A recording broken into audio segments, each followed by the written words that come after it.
Bismillahirrahmanirrahim. Assalamualaikum warahmatullahi wabarakatuh. Waalaikumsalam warahmatullahi wabarakatuh. Para pemirsa dan sahabat beriman dimanapun berada, Alhamdulillah kita berjumpa lagi di Ustadz Danu Official Channel. Semoga kita selalu dalam lindungan Allah Subhanahu wa Ta'ala. Ya Rabbal Alamin. Di video kali ini seperti biasa kita akan ngaji lagi bersama guru kita semua, Pak Ustadz Danu. Assalamualaikum Pak Ustadz. Waalaikumsalam warahmatullahi wabarakatuh. Dan saya juga telah ditemani oleh sahabat saya, Bang Jainuddin. Assalamualaikum Bang J. Waalaikumsalam Pak Tung. Alhamdulillah. Para pemirsa dan sahabat beriman dimanapun berada, bahasan kami kali ini tentang seseorang yang muntah darah. Jadi gini Pak Ustadz, kemarin itu ada teman saya yang dia tiba-tiba saja batuk terus muntah darah. Sakit nggak sebelumnya? Enggak sih. Tiba-tiba muntah darah terus teman-teman, wah ini kena sihir, kena santet, kena macam-macam dibilang itu. Itu sebenarnya kenapa Pak Ustadz, seseorang yang tiba-tiba muntah darah seperti itu Pak Ustadz? Ya, Bismillahirrahmanirrahim. Assalamualaikum warahmatullahi wabarakatuh. Waalaikumsalam warahmatullahi wabarakatuh. Amin ya rabbal alamin. Alhamdulillah. Sebenarnya muntah darah itu ya kasus normal, cuma muntah darahnya bagaimana? Kalau dia itu sedikit, tetap ada darah tapi dikit, kemudian darah dikit, atau batuk darah, ya darah ada darah, mau bercak, ya mau bercak, mau gerombolan darah, itu gumpalan darah atau darah pecah, itu insya Allah itu bukan sihir, insya Allah. Penyakit ya? Penyakit kalau penyakit ya. Nah kalau sihir ini lucu, kalau sihir dia itu nah darah itu keluar, sor kayak keran air. Nah, ini sihir biasanya. Insya Allah ya, insya Allah itu sihir. Karena kalau darah manusia nggak begitu, biasanya ya keluar darah, ludah gitu ya keluar darah. Tapi ya segitu-gitu aja, nanti keluar darah lagi, tapi ya nggak banyak. Nah kalau sihir langsung keluar, keluar lagi, keluar lagi, satu tas kresek namanya. Nah itu bohong. Nanti dia akan keluar lagi satu tas kresek lagi, keluar lagi satu tas kresek. Nah itu bohong, itu sihir biasa. Itu bukan darah sebenarnya? Bukan darahnya orang itu. Darahnya siapa itu? Nggak tahu. Nggak tahu gimana caranya. Bisa aja orang itu darah babi atau darah apa yang dia beli sebenarnya. Biasanya sih darah babi biasanya. Ustadz bilang orang itu beli darah. Siapa orang itu? Ya orang yang mau nyihir. Bukan orang yang muntah kan? Loh ngapain beli darah babi gitu. Orang yang nyihir. Orang yang mau nyihir namanya. Kan biasanya begitu. Jadi mamanya haji nih. Kemudian yang mau nyihir tung nih, kan gitu ya. Tung itu nyari haji, nama ini umur, kemudian alamat, tanggal lahir, kemudian udah alamat rumah. Kemudian apa bendanya, rambutnya haji nih, atau apa bendanya, pecinya haji, dibawa ke penyihir. Nah, penyihir itu dibaca-bacain dulu nih, penyihirnya tung lah mamanya, dibaca-bacain, nah tung ada gambaran beli darah babi.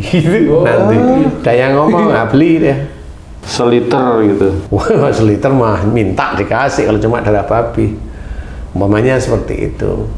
Kemudian beli darah babi, kemudian umpamanya berapa, 1 ember atau jerigen dan sebagainya, di mana nanti tetap dituntun, nanti tuh beli. Terus apa, ambil tikus atau ambil kodok, umpama, ini hanya umpama, saya nggak tahu ya.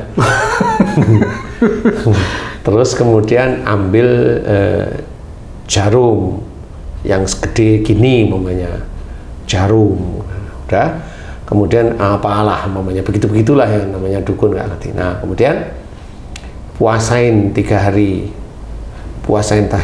mulai di hari ini puasanya, mamanya gitu.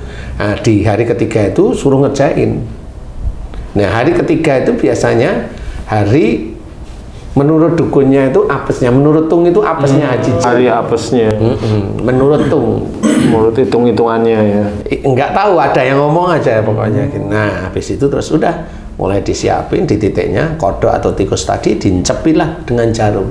Terus dibacain mantra-mantra di titik itu, kemudian bisa aja kodok atau tikus itu dimasukkan ke mana, ke darah itu. babi itu tadi. Gitu. Nah, akhirnya darah itulah yang keluar gitu. Kayak cerita voodoo di film-film itu ya Pak Ustadz? Iya, ini orang-orang yang sudah pernah cerita sama saya, jadi ya saya dengerin aja gitu. Dan memang saya pernah nangani orang yang muntah darah, ya benar. Muntah darah yang nggak umum, jadi itu satu keras, ambil kresek lagi, ambil kresek lagi. Loh, ini nggak beres ini. Sihir gitu aja, selesaiin sihirnya, alhamdulillah selesai. Seperti itu. Jadi kalau mutahnya itu hanya cuma bercak atau ini, iyalah bisa. Itu karena apa? Macam-macam, bisa aja dia TBC bisa, kan seperti itu. Bisa aja kalau agak banyak itu varises lambung. Jadi pembuluh darah di daerah lambung, daerah situ itu pecah, sehingga dia mengeluarkan darah seperti itu. Dan dia mual keluar, itu otomatis ditolak oleh lambung, ditolak muntah, biasanya seperti itu. Nah, itu bagaimana orang itu bisa muntah darah? Ini yang normal ya, sihir nggak usah kita bahas lah. Yang normal. Nah, orang yang muntah darah seperti itu biasanya cirinya orangnya itu kaku dan emosional. Kaku dan emosional. Ya, dan dia punya ciri dendam istilahnya. Kalau udah marah itu punya ciri dendam. Diem istilahnya. Nah, tinggal dilihat umurnya. Kalau umurnya itu masih di 40-an, 45, seperti itu berarti dia marahnya dengan orang tuanya. Maksimum di 46, 47 lah. Ini marahnya dengan orang tuanya. Nah, kalau dia sudah di 50 ke atas, biasanya dengan pasangannya. Kalau dengan teman kerja atau bosnya gitu bisa Pak Ustadz? Jarang. Ya bisa, tapi jarang lah muntah darah seperti itu. Rata-rata malah di keluarga. Karena kalau dengan bos itu kan relatif kan, sama bos kan ya takut ya bagaimanapun juga. Jadi sakit atau musibah itu dimunculkan oleh Allah Ta'ala kalau dia sudah melakukan dosa itu berkali-kali. Terus istiqomah dosa lah.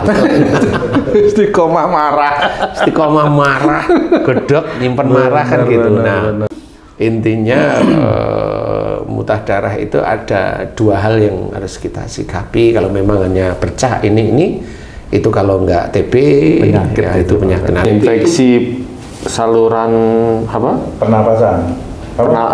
Inilah. Kalau infeksi itu darahnya lebih sedikit lah. Merah ya. Kalau ludah itu ada sedikit merah. Tapi kalau yang sudah agak banyak ya, maksudnya padahal gitu kelihatan merahnya itu kelihatan. Kemudian ludah lagi merah. Merah. Nah, ini biasanya ada TB. Nah, itu kan kalau TB itu kan harus diketahui bahwa dia batuk nggak sehari-hari. Kalau batuk ya TB benar, insya Allah seperti itu.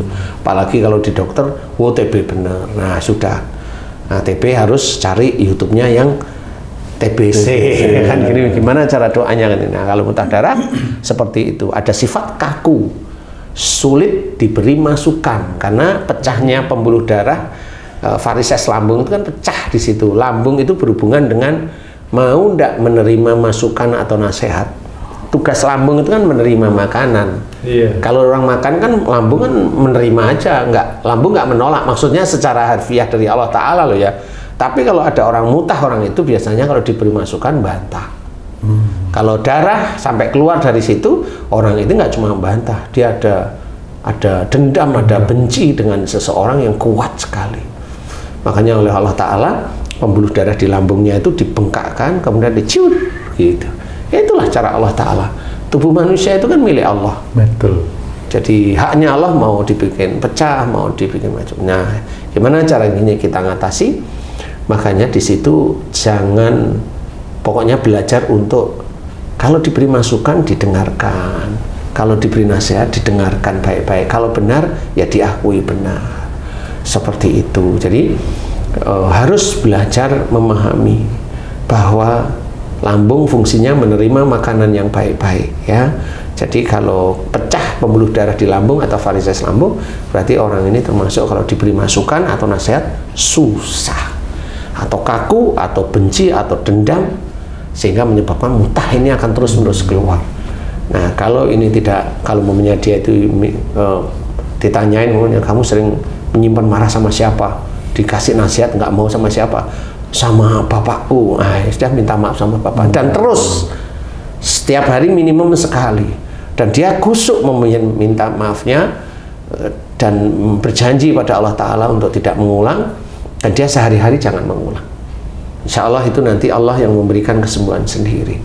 Mohon ampun, ya Allah, jika muntah darah saya insya Allah disebabkan karena saya kalau diberi nasihat sama bapak saya bencinya minta ampun, atau saya jika diberi nasihat oleh istri saya gondok, marah, benci, pokoknya begitulah.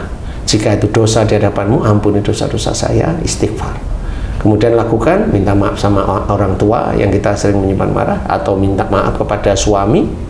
Kan siapa tahu nggak cuma jantungnya sakit itu karena egonya, jantung sakit itu karena egonya senengannya nyuruh.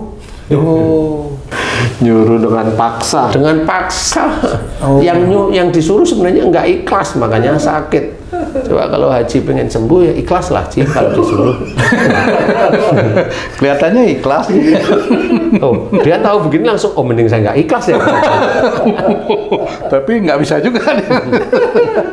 Iya, insya Allah seperti itu. Jadi tinggal doa kepada Allah Ta'ala, mohon ampunan kepada Allah Ta'ala, dan belajar untuk tidak dendam, tidak benci, tidak kaku lagi. Jangan kaku, jangan kaku. Ya, diberi masukan dengerin aja, nggak apa-apa. Masukan enak tidak enak terima aja. Namanya masukan itu juga ujian dari Allah Ta'ala. Enak ya ujian, nggak enak ya ujian, udah gitu aja. Mudah-mudahan difahami, doanya insya Allah sudah. Mudah-mudahan manfaat untuk sedulur-sedulur beriman yang lain. Amin ya rabbal alamin. Allahu a'lam. Alhamdulillah. Terima kasih banyak Pak Ustadz penjelasannya. Para pemirsa dan sahabat beriman dimanapun berada, semoga tayangan kami kali ini bisa meningkatkan keimanan dan ketakwaan kita kepada Allah Subhanahu wa Ta'ala. Amin ya rabbal alamin. Saya Tung pamit diri, sampai jumpa di video kami yang lain. Wassalamualaikum warahmatullahi wabarakatuh. Waalaikumsalam warahmatullahi wabarakatuh. Alhamdulillah. Bismillah.